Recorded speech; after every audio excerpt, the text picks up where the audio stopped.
Hey everybody, welcome back to another Nature's Always Right episode. Today I'm out in Kentucky at the No-Till Growers Workshop. And if you don't know who the No-Till Growers are, this is an organization run by Jesse Frost Jackson, and they're the ones who do the No-Till Market Garden podcast, which is an amazing podcast if you aren't already listening to it. I'll put a link down in the description for it. But they're starting to do their own workshops now, and we're here today. We heard from Daniel Frith of Frith's Farm, which is an amazing 3-acre regenerative farm. And we went over to Spark, which is the restaurant that Jesse sells a lot of his stuff to, and it is a pay-what-you-can restaurant. So people come to eat, and the people who can afford more for their meal would pay more, and for someone who's less fortunate, so that they can eat either cheaper or free even. So it was a really great time there. Then we came over to Jesse's place, and now Jesse's been taking us on a big farm tour of the Rough Draft Farmstead, which is the name of his farm. So it's been really cool to see what he's working on. He's talking about details about the different techniques. I'm gonna blend in a few clips of him talking so you guys can kind of get a little glimpse of what it was like. And don't forget that Jared Smith of Jared's Real Food and I will be hosting our own No-Till Growers event. Jesse will be flying out for that as well in San Diego.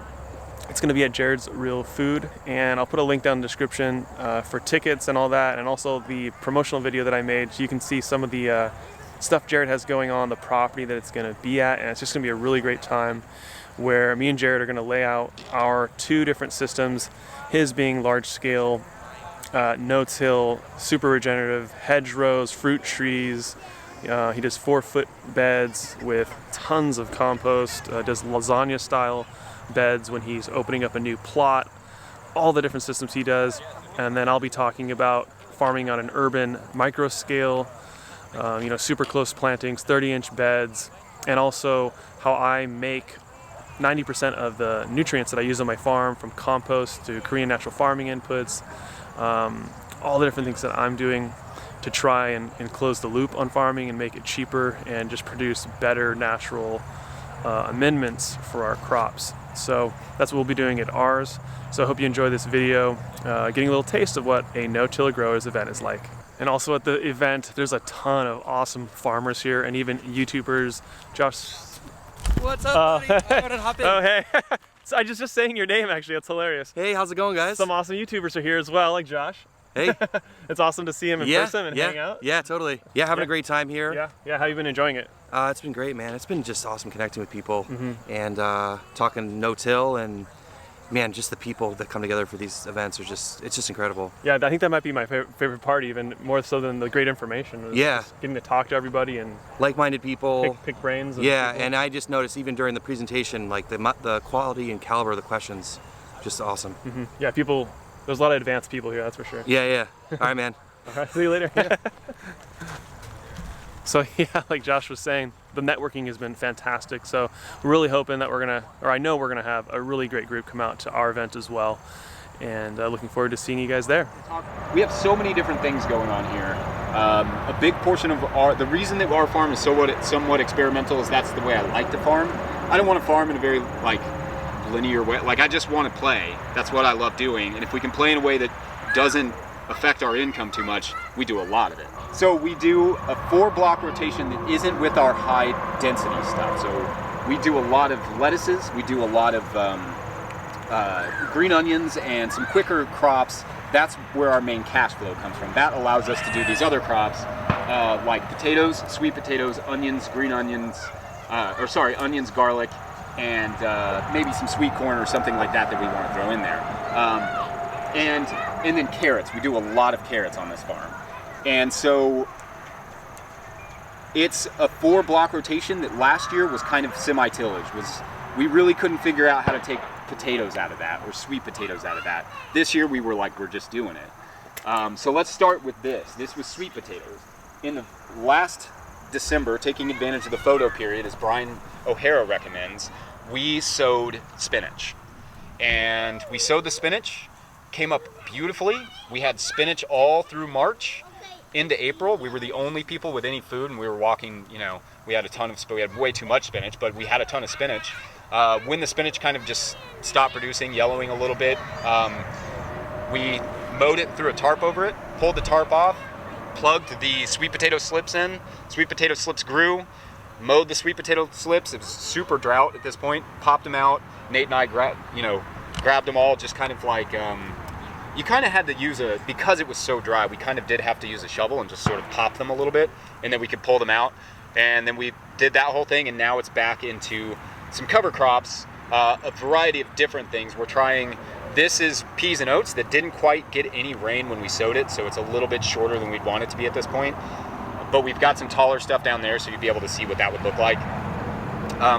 So peas and oats, we want that to winter kill, because ultimately we'll kind of just quickly clean this up and sow it back to carrots, because that would be the rotation. Carrots would be coming in here. This is actually a mixture of rye and vetch, and it's got several, I think it's got some various brassicas in there, maybe some tillage radish. No, not tillage radish. I in particular left that one out because we want to do carrots in here. But that one was really hard to sow. We actually did that one with the power harrow, and it's interesting to see the difference, just lightly stirring it into the soil. It's interesting to see the difference. This was sowed just with the earthway. Just sowed it with the earthway, straight up and down. This one broadcasted, power harrow, very lightly, just to kind of stir it into the soil. It's the only time we use the power harrow all year, I think. Oh, except for over in that plot, but that plot's not really, that's super, that one didn't work out very well. But this one, it took, but it scattered it really a lot. Like, we don't quite get these nice lines that we get in this one. So the goal here is going to be carrots in the spring, and we'll actually solarize it to kill it. So in March, once this stuff, in March our rye is usually about yay. So we'll mow it and solarize it with that plastic on that tunnel there, and then set up the tunnel here and let these carrots, where all this will be dead, we'll have these carrots come up, and they'll go first. But the interesting thing here is just trying a couple different ways of doing cover crops in a way that forces us, especially these, to figure out some good termination techniques. Because like I said, we're always trying to do different experiments that would be helpful for people who are doing no-till, because killing cover crops early or at that stage, I think it's really important to be able to figure out some different termination techniques for getting into cover crop sections early, so you don't have to worry so much about having a late cover crop that didn't germinate very well because you're drought. Like, I don't know, I'm just always trying to think about those things. So this is a BCS 749 with the flail mower reduced down on the back, and I'll show you where I moved it. The idea here is that you're going to be cutting out just the top of the plant and leaving all the roots in. You can do this with almost anything except for hard stem brassicas like kale, broccoli, mustards. Those crops will regrow. For the most part, lettuce won't, and when it will, it's not exactly a weed. You just kind of plop it out.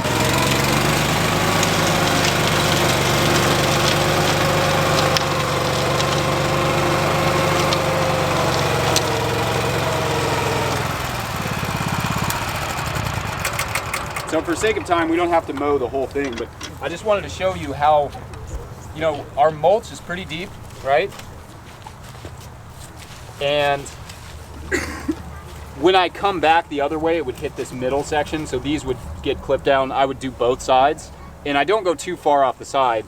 But yeah, I mean, this is like a pretty easy way to clear your beds and then re-sow it. And if it gets, like, we rarely get any regrowth. If we do get regrowth, we can just kind of pop it out. But this whole thing will take us, like, depending on what's going in after it, 10 minutes, and then it's done.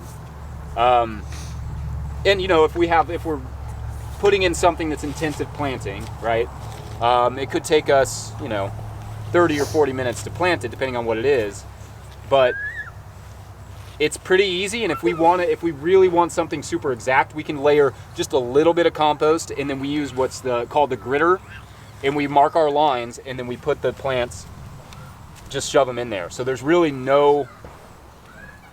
The alternative here, and the reason that's important, is the alternative, if you're, let's say you don't have a BCS, which is fine. We've used the weed whacker too, that's also an option. We may use the weed whacker and then we'd come and rake it, and then we'd plant after that, depending on what's going in. If you don't have the BCS or weed whacker, your option is basically just go through with your knife you know, cut it out and put it in the pathway or put it in a wheelbarrow or put it in a bucket and take that out. And then you're going to compost that, or maybe you'll leave it here in the pathway or whatever. That's extremely slow. You don't need to rake this, right? It's What's that? only if you use a weed whacker. You don't have to rake this. I almost do, you know, it just depends. It depends on what you're putting in. I don't rake it, and I don't have one of those. Yeah, you don't have to rake it. On the soil. We may rake it if we were going to seed it. And if we were going to seed it, we'd probably want to put something else. The problem with seeding it, the reason I wouldn't rake it if I was going to seed it though sometimes, is this actually holds in moisture really well. This like the little bit of organic matter that you've left on the surface. So that's actually good for keeping in moisture if you're going to sow something like carrots. They really need it. But you want it also, if you're going to sow something like carrots into deep compost mulch, you want to go deeper than you normally would. Like carrots, generally people say like 1/4 of an inch. You may want to go just a little bit more than that in this, because it's like Daniel and I've been saying, like you don't get the moisture retention in this that you normally would. But so the protocol there would be to pick out your weeds, mow your crop, rake it if you need to. Add your amendments first before you mow it. I like to add the amendments so it sort of mixes it in just that lot, like whatever, not even 1/10 of an inch or whatever, the very top. Mix that in a little bit and then pop in your transplants. Super simple. It's one of the easiest. This is the most effective of all the bed flips we've trialed. Wheel hose, stirrup hose, power harrow, just kind of trying to knock the plants off, you know, go through, have it raised up and just knock the plants out. This is the fastest. And not only the fastest, but the one I feel the best about in terms of what it's doing for the soil. Because it's also taking a little bit of that organic matter and covering it, just like shaking that mulch on top of it, so you're not quite losing it and exposing it to the elements as bad. And it's fast. I was really inspired recently going to see J.M. Fortier's farms and just seeing like kind of the relaxed, like, yeah, we let stuff go wild. And I'm like, it was like a light bulb went off. Somebody finally just being like, yeah, I make $36,000 a week, and sometimes we let stuff go wild. And it was just like, it was a big light bulb for me of being like, yeah, I can stop worrying so much about all the edges being perfectly clean when you have flowers and stuff in those, even if it's some weeds and we don't really have weed issues because of our management. Generally speaking, like, there's not a lot of weeds in here. And this has been going since August or whenever. And we don't cultivate, like you can ask Nate, we cultivate like once every, this time of year, I don't even know when the last time I had you cultivate the tomatoes one day, and that was like probably the first time in a month. We don't do any cultivation. It's all like Daniel said, you do it up front, you don't have to worry about it. But I'm really inspired by just like getting rid of these things like mowing, like turn it into something else. It takes a little capital and a little strategy, but we'd rather have that. We'd rather have these areas where there's more habitat for animals, more habitat for bugs, more flowers, those sorts of things.